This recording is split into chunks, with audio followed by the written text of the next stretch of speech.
گھر کے اندر بچوں کی سالگرہ منا سکتے ہیں یا نہیں؟ شریعت کے مطابق کام ہو، اس میں کوئی گناہ شامل نہ ہو، ناجائز شامل نہ ہو، اس طرح منانے میں کوئی حرج نہیں ہے، ایک مباح کام ہے۔ اچھی نیتیں ہوں گی تو ثواب بھی ملے گا، اگر اچھی نیت کا کوئی محل ہے، مثلاً یہ کہ ابو سالگرہ اس کے لیے کچھ قرآن خوانی کر دی، یاسین شریف کا ختم کر دیا، درود پاک کا ختم کیا، نعت شریف کی محفل سجا لی، اچھی اچھی نیتوں کے ساتھ سال کی خوشی میں مہمانوں کو کھانا کھلایا، گوشت پاک کی نیاز کر دی، غریب نواز کا لنگر جلا دیا، یہ سب ثواب کے کام ہیں۔ اور تالیاں بجائیں، غبارے پھوڑے، مرد عورت اکٹھے ہو کر ہاں ہو مچایا، تو پھر یہ سارے کام الٹے ہیں جو آخرت کو برباد کر سکتے ہیں۔ ہمارے سالگرہ میں تو کیا مطلب گانے بجتے ہوں گے اور غبارے پھٹتے ہیں اور پتہ نہیں کیا کیا طوفان بدتمیزی ہوتا ہے، کیک کٹتا ہے تو تالیاں بجتی ہیں، یہ اچھے کام نہیں ہے نا۔ مسلمان کا ہر کام وہ ثواب والا ہو تو مدینہ مدینہ۔ پیارے آقا صلی اللہ علیہ وآلہ وسلم صرف وہی کام کرتے تھے جس پر ثواب ملے۔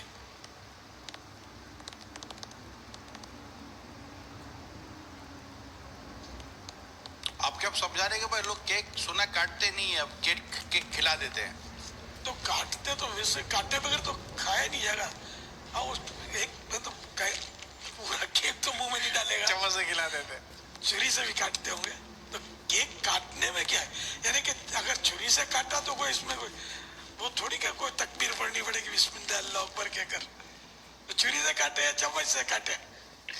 اور کیک تو یار ہمارے یہاں سالگرہ کا ایک جزو لا ينفک بن گیا ہے، اب یہ جدا نہیں ہو رہا، بس لیکن اب کیا کریں یار، بہت عام ہو گیا ہے یہ کیک میں، مطلب اسراف بھی بہت ہوتا ہوگا، اس کے بہت سارا ادھر ادھر اڑتا ہوگا کیک، پھر یہ کہ اس میں مقدس عبارتیں بھی لکھتے ہوں گے۔ عموماً یہ جو سالگرہ کے جو کیک ہوتے ہیں نا، اس میں زیادہ تر جو ہیپی برتھ ڈے لکھا ہوتا ہے، اچھا،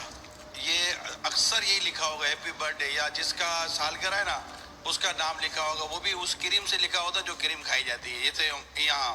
ایک چلتا ہے۔ پھر وہ کیک رکھ دیتے ہیں اور ہیپی برتھ ڈے کے نام پر یا تو کاٹ دیتے ہیں، پھر اس کا استعمال کر لیتے ہیں، سب کو یہ کیک کھلا دیتے ہیں،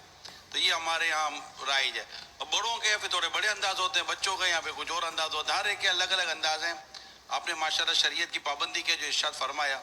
اللہ نصیب کر دے بس۔ آمین۔ تو اب اس طرح عورتیں اور مرد اکٹھے نہیں ہوتے آپس میں، وہ تالیاں نہیں بجاتے اور گانے نہیں بجاتے، اور اگر کوئی اس لیے کیک بناتا ہے کہ اس میں یعنی کہ کوئی مقدس کلمہ نہیں لکھا، جشن ولادت مبارک، عید میلاد النبی، تو نالے پاک نہیں بنایا، نقش نالے پاک، اس طرح کا اگر کوئی سادہ کیک ہے، اور اگر سالگرہ میں کوئی لاتا ہے اور مل کے یہ لوگ کھاتے ہیں تو کوئی ذرہ اس کا ضائع بھی نہیں ہونے دیتے،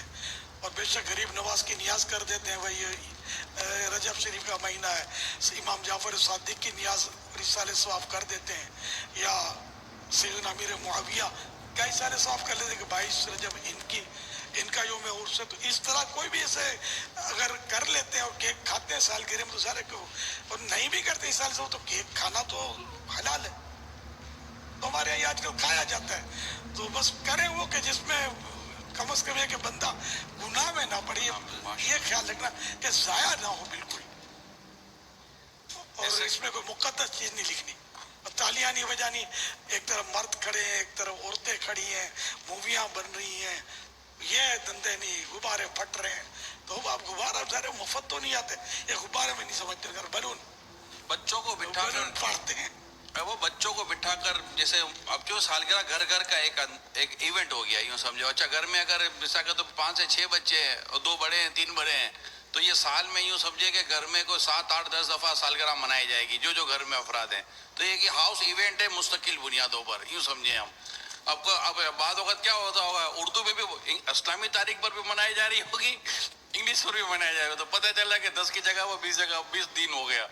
اب اس میں اگر ان کو اب قصیدہ بردہ شریف کا، نعت شریف کا جیسا فرما رہے ہیں، یہ اگر انداز رکھیں اور بچوں کے بھی یہ تعلیم و تربیت ہو کہ اگر یہ خوشی منانی بھی ہے، کوئی ایسا دن منانا بھی ہے، تو یہ